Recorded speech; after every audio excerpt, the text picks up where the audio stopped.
What's up, guys, and welcome to another episode of the Powerhouse Mentality Podcast. I'm your host. I'm Hailey Smith. And on today's podcast, I have an amazing conversation with my friend Hailey Conaway. And I'll be honest, I think this has been my favorite conversation on the podcast so far. We originally got together because I wanted to talk to Hailey on her experience of running 52 miles for her uncle who passed away unexpectedly. And while there's so much that comes from that story alone, there's so much more that Hailey's journey and overall story can teach you.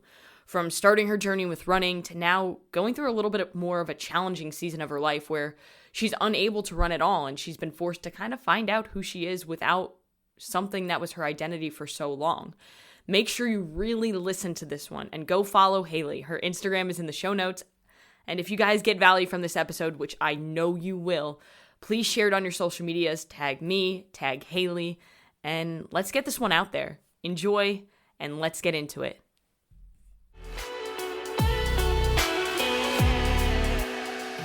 All right, guys, so on today's episode of the podcast, we have my friend Hailey Conaway here, and it's been a while since we've spoken, but I have you here for a very specific reason, because you did something pretty fucking incredible for your uncle.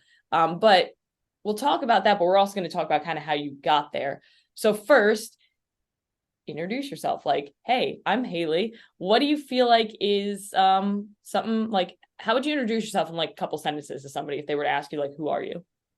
Yeah, honestly, I am a person who is just kind of taking life day by day. I think when you ask that question, it's so easy to identify yourself as I'm a wife, I'm a mom, which I'm not either of those things, but just like those general things. And kind of right now, I guess it's kind of like this big, huge life lesson I've learned lately is I recently had a calf injury and I've been a big, huge runner, which I know we'll talk about, but like when somebody asked me like, oh, what do you do? Who are you?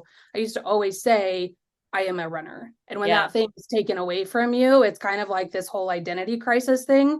So I guess just to answer your question, I still am a runner. I guess you could say that. I'm just kind of on a little off season right now as I am kind of going through the recovery process. But other than that, I'm a coach. I am a fiance, so soon to be wife. Yep. So that's super exciting. But that's pretty recent too. When did you said May, right? Yeah, end of May. We got engaged in Spain. So I get to kind of brag on him a little bit about that. I'm not gonna lie, when I saw the video, like I immediately knew and I was like, fuck yeah, it's about time. You guys have been dating for how long? Just last month was 8 years. Yeah. Wow. So it's been a minute. So I know we're rushing into things here, but oh yeah, for real. But no, that's so cool. And that's also something I wanted to talk about was like the calf injury too, because I know that, being somebody who has like you said, I identified as a runner for a while. And then when you have something that sets you back from like what you identify as in a sense, you have to almost ask yourself like, actually, but who am I without this one thing? Because it's important to know who you are. Mm-hmm. How did you end up hurting your calf, by the way? So long story short, I coached middle school volleyball. I was in practice and I was warming up with one of the girls. We're not even in the middle of practice. Yeah. I was passing with her. I took half a lunge to go pass the ball and it's like my calf just tore in two. So it's not even a cool story. That's it. And you know what? It's so funny because I was actually having this conversation with Brooke when I had her on the last episode of the podcast where she dislocated her shoulder and she was like, it wasn't even cool. Like I was doing like super light bench press because it was just like super light accessory work and I just lost the dumbbell and there goes my shoulder. Nobody injures themselves cool anymore.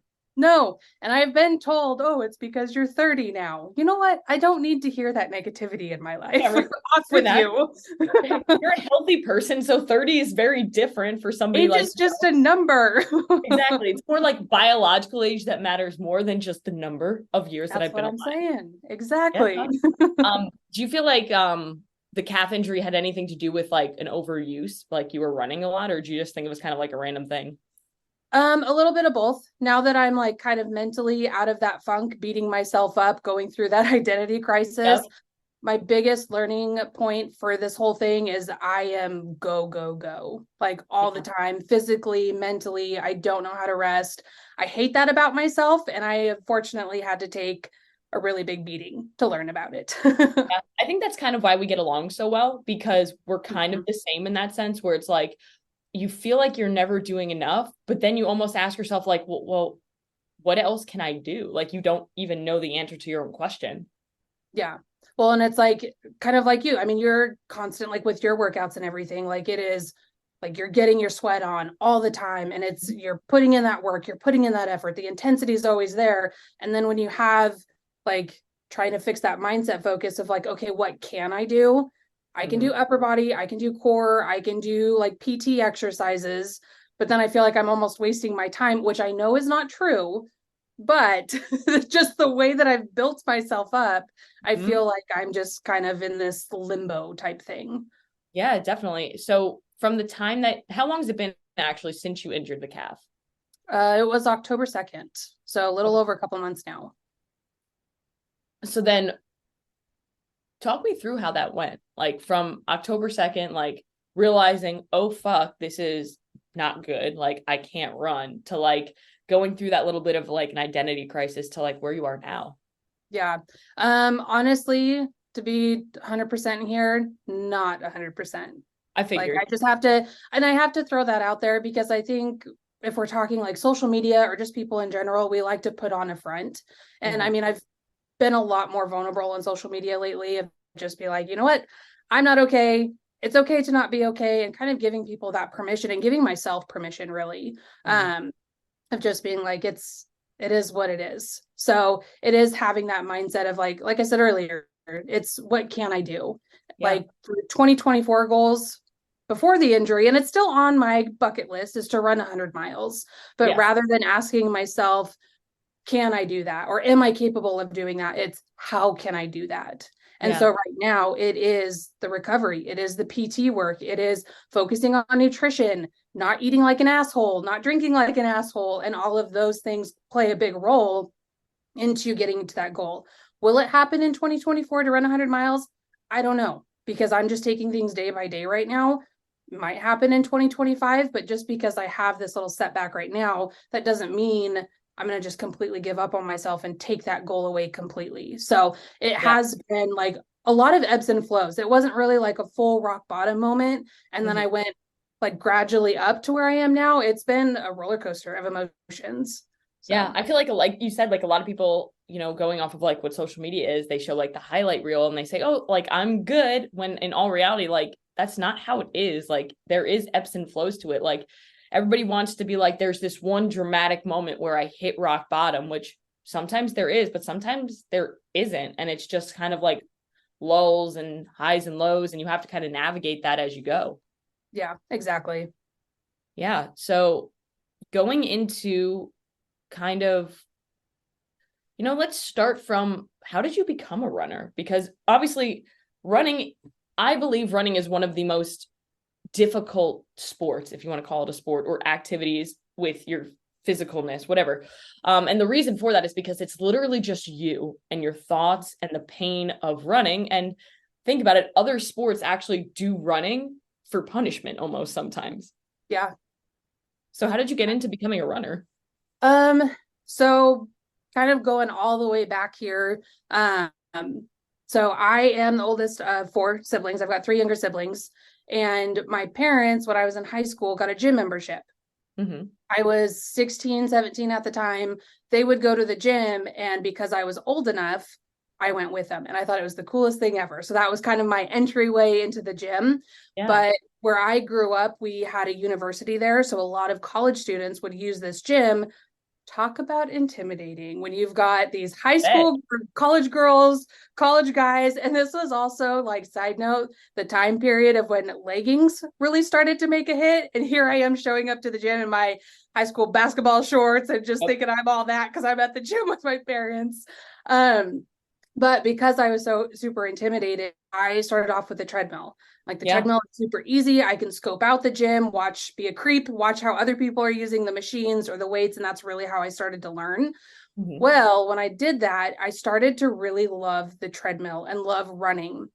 My dad was pretty good about meandering around, trying different machines. My mom was pretty much treadmill as well. Yeah. But I made it a goal for myself. Like every single time I would go with my parents, I would try to run a little bit further every single time.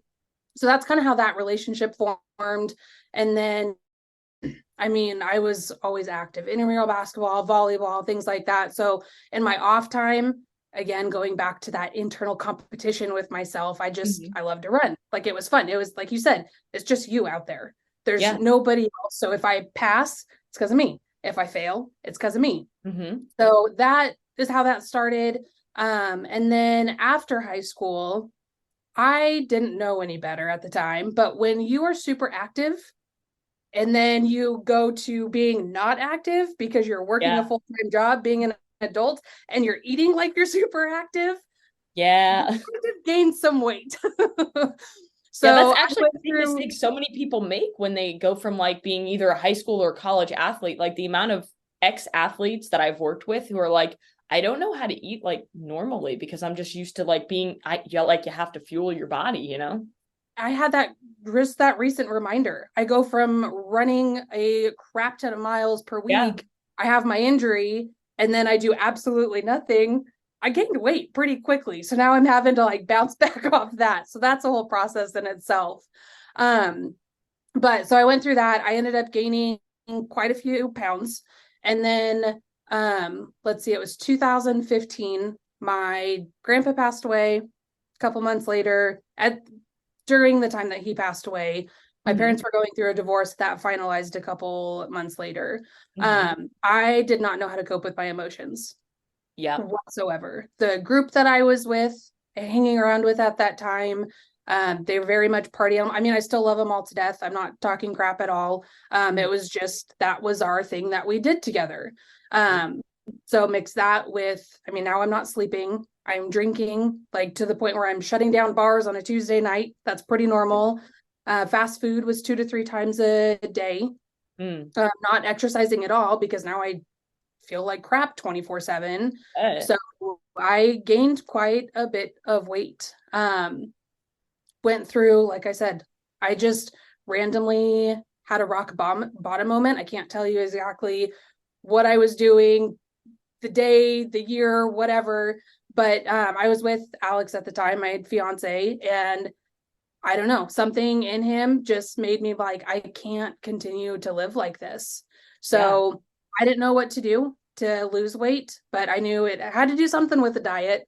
I knew I had to get rid of the fast food. That was pretty common sense to me. Yep. And then I was like, I don't know where to start with. I didn't have a gym membership at the time. Like I could get dumbbells, but why not get back into running? I know I used to really love that. I know I still have that internal competition with myself. So let's just do that. Yeah. And I mean, that was a really hard lesson too, because when I started running, I thought that I could run the way that I did when I was in high school. 50 pounds heavier, Yeah, it's a little still different. eating like garbage. At that point, I went down from like eating 3,000 calories to about 1,000 calories. So we're talking Oh a yeah. big difference there. So it was just a giant shit show. But at the same time, like looking where I'm at now, looking back, I wouldn't trade that for anything Yeah. because I learned a lot through that failure and through falling down and getting back up again. So, long story short-ish, that's kind of how I got into running. So, Yeah. And I like that you mentioned that at the end. Like I wouldn't trade any of that, even though it was like such a big shit show and like you went through a lot of like really low moments, you wouldn't trade it because it taught you how to help other people too, right? But it also taught you how to become more resilient as you gain more experience in all areas of your life. Because I know that like with my eating disorder, people ask me like, oh, would you change it? Like, no, I wouldn't, because I wouldn't have the same perspective that I have towards life that I have right now. Yep, exactly. Well, and just like life lessons in general, like I love running, obviously, and I know like you love CrossFit, but there's so much that go into these sports. Yeah. We can apply to all other areas of our life. The building a business, getting a promotion, like it all applies. And that's why I'm like such a firm believer in like fitness and nutrition, because if you can lock down those fundamentals, you're going to go anywhere you set your mind to. Like Yeah. it's just crazy how something that people make so complicated. It's like, no, that's the easiest stepping stone to life. It really is. It's like a foundation, right? Your mind, body, and soul have to be healthy in order for you to pursue anything else. Because I challenge people who are like very successful in their career. Like, what if you were at your healthiest and most fit? How much more successful could you potentially be? Yeah. Well, even thinking about like working out or following a workout program, you're so much easier or so much likely to adapt and follow through to that program if you feel good about yourself. I'm not saying that everybody needs to walk around with 6-pack abs and have this certain physique, but if you feel confident with the work that you're putting in, you're more likely to stick to that program. But it all starts with like needing to take that first step first. So yeah. And I like the analogy that you use with like building a business and things like that. Like going on a run is like, it can be similar to building a business in a sense where it's like I'm going on like a 10-mile run. There's going to be a lot of different like moments that happen. Like I might hit a wall at some point. I might bonk at some point. I might feel really good. And like, I'm flying at some point, or sometimes my legs feel super heavy. It's kind of like any sort of journey in life. Right. Yeah, exactly. Yeah. So then coming out of there where you were like, okay, I'm starting to get back into running. I'm overweight. I know kind of the basics on how to get my nutrition together, but not really. Like I know I need to eat a little bit healthier, but how did you go from that to now like you're an online fitness coach and you're a business owner? How did that happen? I guess that is quite a big jump there. Yeah. So let's see. I'm trying to think. So it was 2018. I went through like all of the ebbs that like talk about yo-yo diet queen right here. I went through everything, military diet, 1,200 calorie diet, like all of just relying on supplements alone. Like it was so unhealthy, but that's like that competitive drive in me. When I set a goal for myself, I almost like become obsessed with that goal. Maybe to the point where it's unhealthy, like even outside of the scale, but it's just the way that my brain is wired. So that's what I did. And I didn't care who it hurt, to the point where Alex took me to Red Lobster one time. I remember this like it was yesterday. And I don't know if they've changed their menu because I haven't been there since. But when I opened up the menu, it lists all of the calories next to each food item. Yeah. I tracked, but at that point I was only tracking calories. Didn't know anything about protein. I couldn't quote unquote afford a side salad. Sheesh. And I cried in the middle of Red Lobster. Yeah. And I didn't care how it affected Alex. Like he was trying to genuinely take me out on a date to get to Red Lobster from where we lived. It's an hour drive. I completely blew all of it because I was so obsessed and focused. But I did end up getting to my goal weight, and that was spring of 2019. Okay. And then that's when I came across First Form on Instagram. Yeah. So were just starting an 8-week challenge. I think it was like registration week. And in my mind, I was like, I've tried everything else. Yeah, let's just jump into this. Let's add something else to my resume. So I went about that, but was completely blown away. Like it was so much information on how to live life and not have this fixed mindset and be obsessive, and like the importance of protein. And then that's when like going back to running, that really took off because I was starting to fuel properly. I wasn't under eating. And that's the number one thing. Like people ask me, well, I get really bad shin splints, which was a huge problem when I got back into running. I was under fueled. Like people don't realize that something like that, it makes such a big difference. So so that I got into that. And then I kind of going back to the group that I partied with because of who I surrounded myself with. That's the lifestyle I led. So getting into First Form, I surrounded myself with that community and leveled myself up there. And I was like, what? I've personally walked the walk. I've fallen on my face multiple times. I know there's so many other people out there that have had similar stories like me. So then I became a certified personal trainer, and I did that on the side while I was still working a full-time job.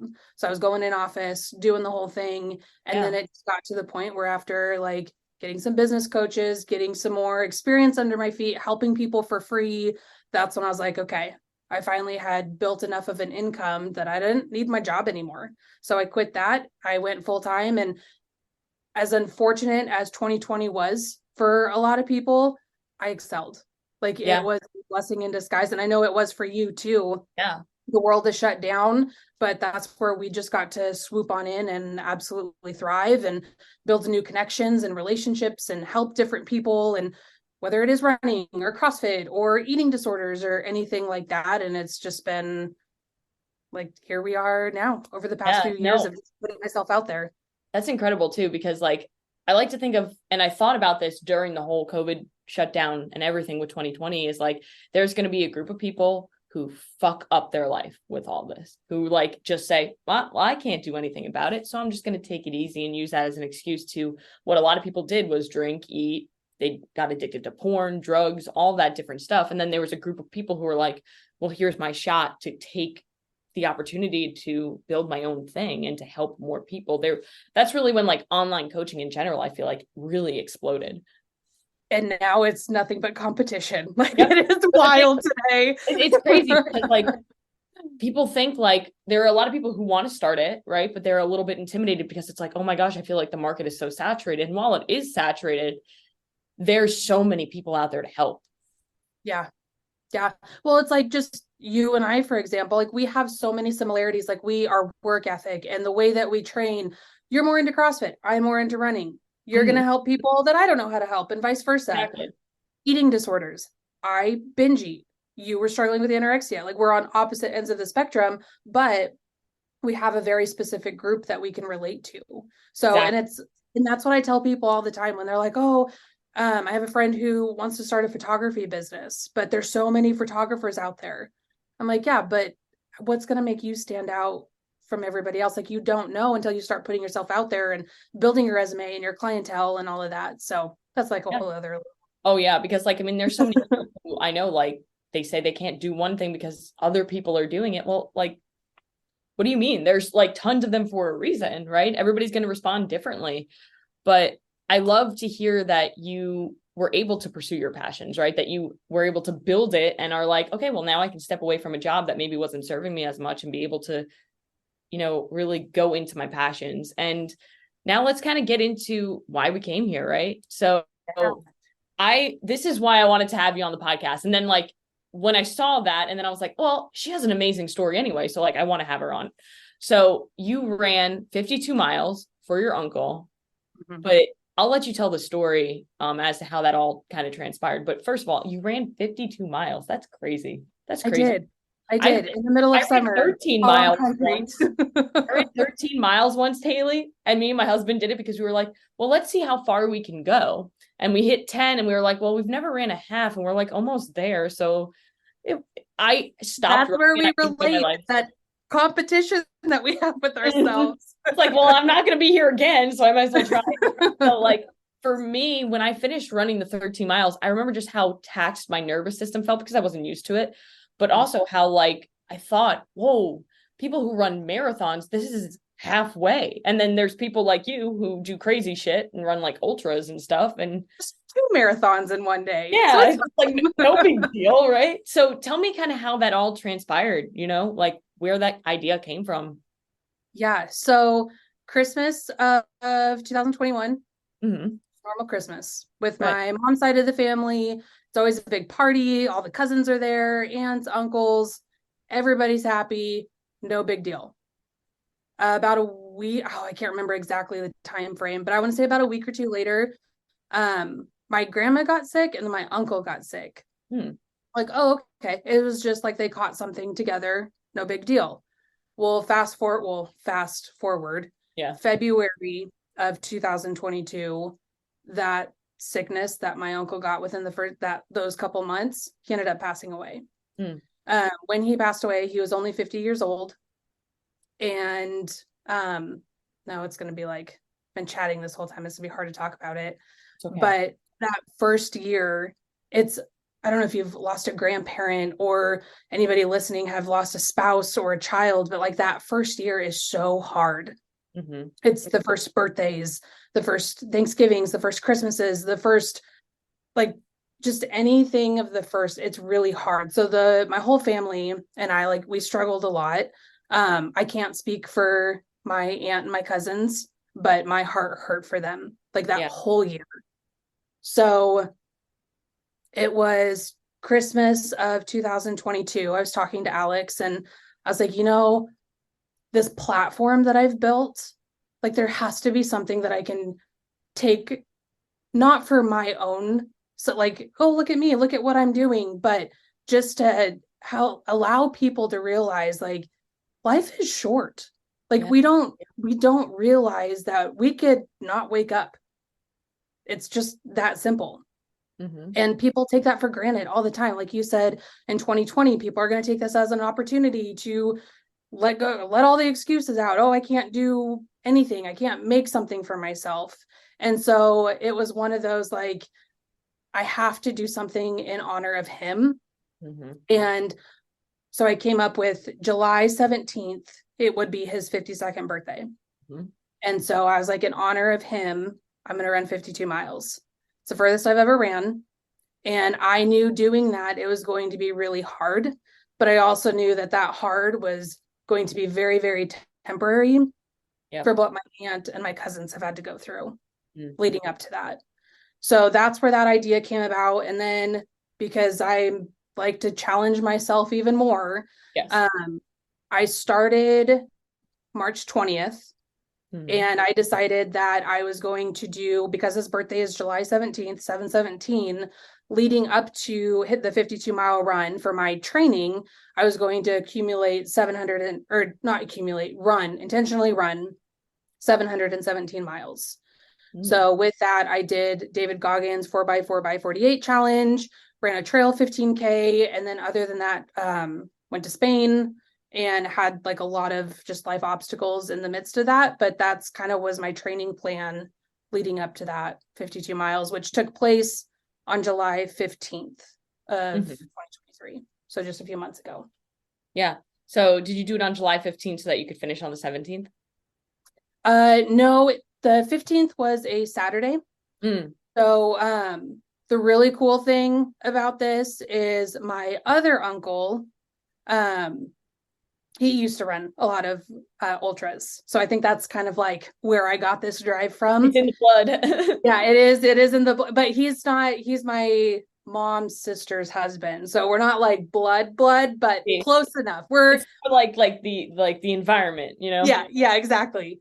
What was really, really special about this is, so July 15th was a Saturday. So he was able to finish the last 12 miles with me. Oh, that's epic. Which was really cool. Alex, and then the last mile, Alex joined us. And then with it being a Saturday, it was a last minute decision, but my home base that I continuously, my little pit stop was my grandma's house. So this is where my uncle grew up like his entire life. So I got to have both my aunts there, had to have my cousins there. So it was just a big, huge celebration, get together while I went and did my thing for my uncle. That's amazing. And like, I think the thing that is even more amazing is not that you just ran 52 miles on that time, but that you built up to it and accumulated the 717 from March 20th to July. So what did that break down into, like, mileage per day? Like, what was some of your longer days when it comes to mileage? Oh, I was all over the place. Yeah. I really took it kind of at a week by week basis. Yeah. I didn't really have it set in stone. Like, I'm starting on March 20th. This is exactly how it's going to look. Because like I said, I had Spain in there too. That was a 2-week vacation.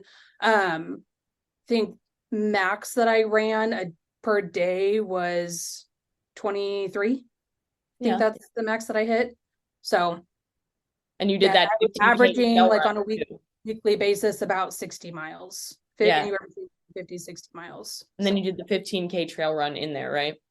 Yep. So that was with a friend. That was a blast. We just went, it was about an hour and a half drive, kind of close to home. And we went and did that. And that's what started with that. And then a few weeks later did the 4x4x48. And now, was that 15K, was that like your first, like, that's considered an ultra, correct? Nope. So ultra is anything. So a marathon is 26.2. Right. Ultra is technically anything over 26.3. Got it. So then what is a 15K? About a 9 miles. Okay. Oh yeah, because Yeah. the 10K. So it was, I know like the yeah. 5K and the 10K, and then after that, yeah. So then had you run before 52 miles, had you ever done a marathon or anything before? Okay, let's see. I'm trying to remember I can't remember the date, but I Yeah. did a 5K like mud run. So it had like Okay. obstacle courses. It was a big, huge loop where they have like BMX rides and everything, Yeah. really low key. So I did that. And then I went to a 50K, which is Yeah. 31 miles. Why not? Right. Why not? Because I thought about it and I was like, well, I know that I can run a marathon or a half marathon. Right. I was like, so I could go for the marathon, but what's 5 more miles? We'll just do a 50K. Like, that's how my brain works. See, that's why like you get the whole like we ran 10 miles. We were like, well, we're already like this close to a half marathon. It's like we're already hurting a lot. Why not just continue? Yep, exactly. Exactly. So I did that fall of last year. Okay. 2022, September. Yeah. So Right. I did 5K, 50K, 52 mile. Okay. So Yep. talk me through the 52 miles. Like there must have been a lot of highs and very lows during that time. Yeah. I would say honestly the low points Mm-hmm. was just why.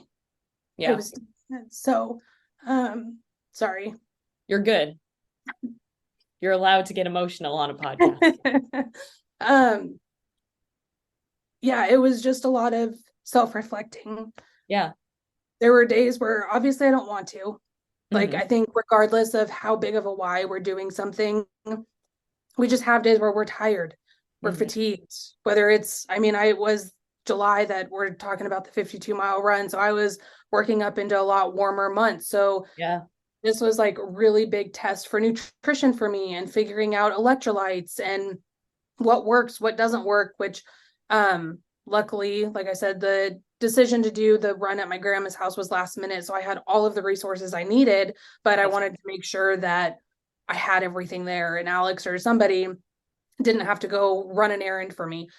But my aunt did bring me a McDonald's sweet tea in the middle of my 52-mile run. Shout out to her for that. That was the best treat ever. I bet that hit nice. Yeah.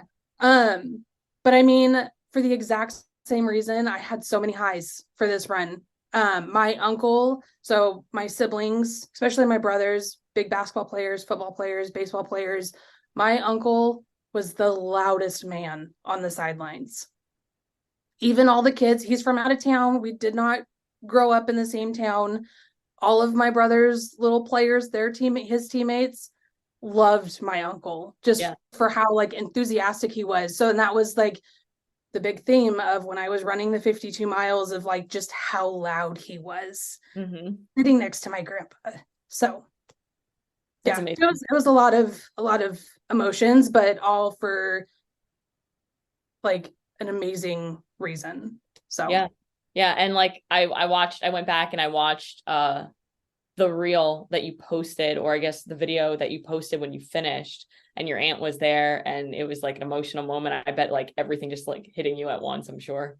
Yeah. Well, and like thinking about that too, like one of the biggest pieces of advice I can give anybody is like whatever goal you have set out for yourself, envision crossing that finish line. Like whatever you can do to cross that finish line, if you have to crawl, then you need to crawl. Like the last 12 miles with my uncle, I walked. I was in so much pain the entire 52 miles. I can't even remember. I think the highest temp was we just reached 100 degrees. I mean, I had absolutely no coverage, no shade whatsoever. So that was really tough. It was all on concrete and pavement. But I think one of the reasons I was so emotional is because when I was running the 52 miles, I envisioned that feeling of finishing. Yeah. It was so hard. And there were times where Alex, bless that man, he is so good because he could tell like every time I would make a pit stop back to my grandma's, I would start chatting with family he knew I was procrastinating. Just He's like, want to just have a conversation. he's you like, know? here's your popsicle. Get back out there. Let's go. Yep. And that's incredible to have somebody who, you know, because I feel like a lot of people in relationships like almost get babied a little bit too much, right? But like, I know that my husband will like literally tell me like, no, you're like, you promised yourself you would go fucking work out. I know you don't want to, but like, go do it because you're going to feel way better when you do it, you know? Exactly. But one of the things I was envisioning in this 52-mile run, like regardless if I had to walk or crawl to get to that end line, the way that my grandma's house is set up, it's on a corner. It's not fenced in or anything. So there's got the front yard, which faces the corner, and then the backyard. And then it's lines up with an alley. So it's kind of nice and wide open. Yeah. But I just imagined finishing the 52 miles and my whole family would be there, like cheering me on. And that's exactly what happened. And it was literally the best feeling ever. And my aunt even outdid herself with a megaphone, and she's screaming at me for all the neighbors to hear. I couldn't have changed anything about it. So that's so great. Yeah. And I love that you said that because I feel like so many people do struggle with that. It's like when it gets really painful and when things are getting really hard and you're tired and you want to keep going, but you feel like you physically can't, then like just imagine how good it's going to feel when you finish, because there's nothing better than how you feel when you accomplish something like that. Yeah. And take it running, take it CrossFit competition like you just did. Like it doesn't have to be either of those things, but what is that thing that's going to make you proud of yourself? Like it could be a PR at the gym on a certain lift. Like it could be anything like that. But like I just wish more people could feel this, honestly. Yep. It's one of those, like, I don't know how to explain it until you feel it for yourself. And if I can just like throw this out there too, do not let it be the scale. Do not let this feeling, because I did that too, but I did it extremely unhealthy. And like I said, I wouldn't change that because that's part of my story. But if you do that, you're letting the scale define you, and nothing can like beat this feeling of like doing something hard, showing up every single day and meeting that goal and like exceeding your expectations on how it's going to go. Yeah. And that's the best feeling, is when you put so much effort into something. And like you said, there are days where you don't want to do it, but you still do it anyway. And it's all just for this one moment that you get where you accomplish the thing that you were working so hard for. Yeah. And also like off that, like you have to turn off the voices, whether it's for yourself or for other people. Like when I was doing the 4x4x48 challenge, I did it all on the treadmill. Weather was super crappy. Like I was committed to that weekend. Weather was super crappy, call it an excuse like people did, whatever. But I got so much hate for that. Like you're slacking, Crazy. You're being so lazy. I used to do it in a snowstorm, blah, blah, blah. That's great. Good for you for getting out there in a snowstorm or a hailstorm or a thunderstorm or whatever. That's not my purpose of doing this. And so it's like, I did have like a real big mental breakdown at one point. Like, fuck all of you guys. Like people I know would message me saying, I'm not motivated to work out. And they were the ones that were sending me these messages. It's like, no, I let them get to me. Yep. I did. But then after a while, I was like, you know what? I hate all of you. Yep. I'm going to do my thing. I'm turning off Instagram. Like I'm not updating anybody anymore. And that's I don't care if you believe me or not. The best feeling is when you're finally able to be like, you know what? There are going to be people who hate me, who love me, who appreciate what I'm doing, who are inspired by me, and other people who just genuinely are like miserable people and they take it out on you. Like, and a lot of times, like it comes from a place of jealousy because they know that they don't have the discipline to be able to do the things that you're doing.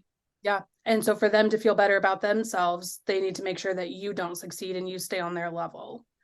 Everybody wants people to like pull them down to mediocrity. Yep, exactly. Which is so frustrating. Because like I said, like this high, I mean, it's been a few months since I ran, and I was up here for a little bit after my 52-mile run. Like post race blues are definitely a thing. But then I had like my slide, and I don't know, it's just, I wish more people would just stop bullying, because that's really what it is. It's like, I guarantee you would not say that to my face. Oh, definitely. So it gives you the right to say that behind a screen. Yep. people are like literally keyboard warriors. And that's the problem with social media, is that there's so much that people would never say in their face. Like nobody would say those things to you face to face because they wouldn't have the courage to do it.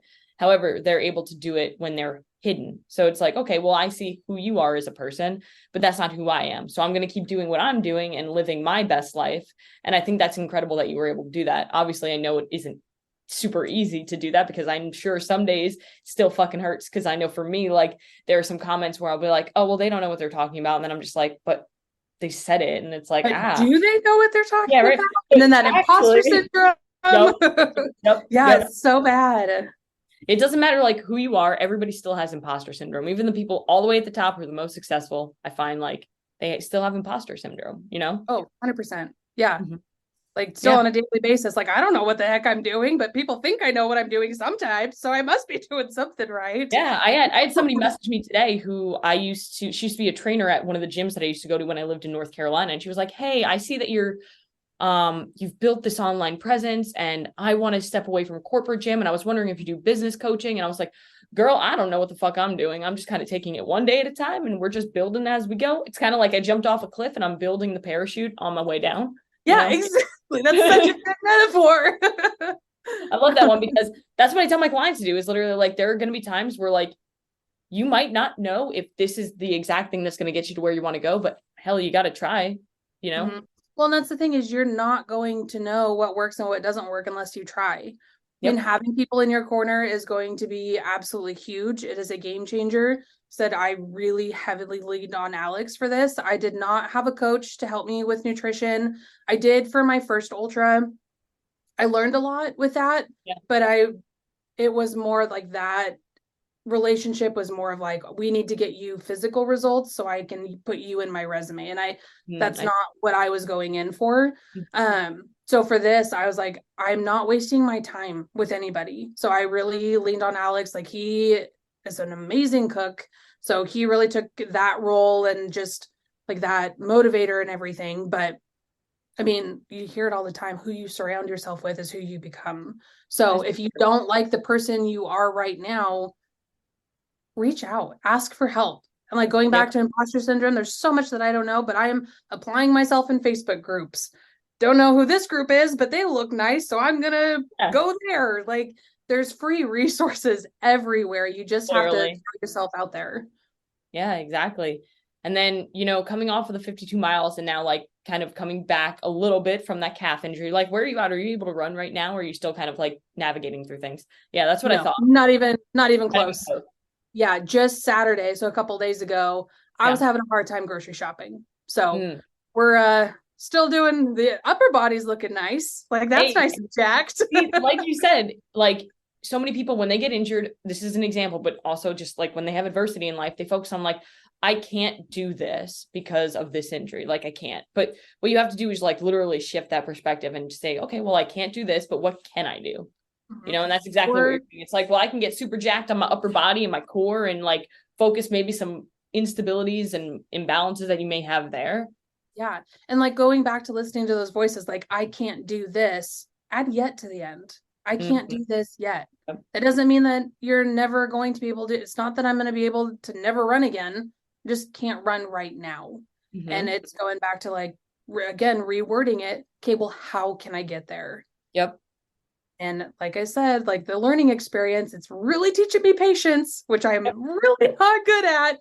But that's just what I have to do. And I've got big goals for myself. And like, this is uncomfortable for me. And in order to grow, you have to get uncomfortable. And it may seem silly for a lot of people, like, oh, you're doing yoga and upper body, like, boo-hoo, poor you. That's nothing. But it is something. Yeah, so absolutely. And something is always going to be better than nothing. And really everything does happen for a reason. So this experience is definitely teaching you, and you're going to look back on it one day and be like, well, this experience sucked, but it made me more resilient to be able to overcome other things that I had. Right. Yeah. And it's like, I get messages all the time too. It's like, oh, well, I'm not motivated. It's like, dude, you don't know. Like, it could be stripped away from you. Like, if you woke up today and you have a very capable body, go out and do it. Like, go prove yourself. And I think that's the thing I used to do it too. So I'm just talking about everybody in a lump sum, calling myself out here too. we overcomplicate the most basic things. Like, just go for a walk. If you can go for a walk, go for a walk. Like, I am a firm believer that if you invest in yourself, whether it's coaching, whether it's an app, like whatever, that little chunk of money is going to be your little driving factor. Like, I think really believe that there is a correlation there. But if you're not to that point, which I totally understand, use what you got. Like, just go for a walk. And that's kind of like my point, right? My mission that I'm on right now. Like, do what you can do. Like, don't overcomplicate it. At the end of the day, it should be a yes or no answer. Did you show up for yourself today? Yes or no. Don't come up with excuses. Did you eat today? Yes or no. I don't care if it's McDonald's or trash, or if you skip breakfast or whatever. Like, yes or no. Like, keep it super simple. Don't come at me with excuses. Well, I didn't work out because I didn't get off the couch. I didn't know. So you didn't work out. That's all I'm hearing. Exactly. Keep it at that. So I think like if we can just simplify it and dumb things down to that, like yes or no, it's like that's the baby step here. We're not asking you to run a marathon on day one. We're asking you to go 0.1 miles. Anybody can do that. I can do that despite not being able to run right now. And I think people don't realize how much they're truly capable of, and it goes back to like, working for that feeling of being able to overcome those things and like, oh, okay, I walked a mile. Cool. Well, what else can I do? Kind of opens your mind up. Yeah. And again, it really comes down to having that hard conversation with yourself. Like, why are you the way you are? Is it the people that you're surrounding yourself with? Is it like maybe rather than binging on Netflix, you need to go on the treadmill or a walk around the block and listen to a personal development podcast? Go pick up a book. Put down the naughty novels. Pick up a personal development book. Go learn something. So it just goes back to like, what are you filling your head with? That's been a really hard thing. Like I said, patience is not my thing. It's becoming my thing because I have no other choice. It's being forced upon you. So it's like, okay, well, I'm just going to try to embrace this. And like you said, there's highs and lows, but I think you're keeping your eyes like on, okay, well, this is the journey that I'm in now. This is the season of life that I'm in. But it's temporary, right? That's what you said. And, with that being said, what are some things? I know you mentioned like 100 miles is next, but is there anything else that you're really working towards in life, career, sport, whatever? I mean, personally right now, it's like I said, it's a lot of mindset stuff. That is something that I've always had to work on since day one.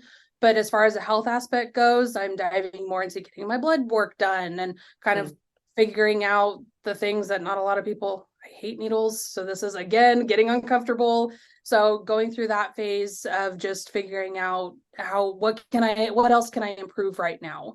That maybe it's not screening extensively, but do I need to take certain supplements? Do I need to maybe eliminate something from my diet that's causing a bunch of extra inflammation that doesn't need to be there?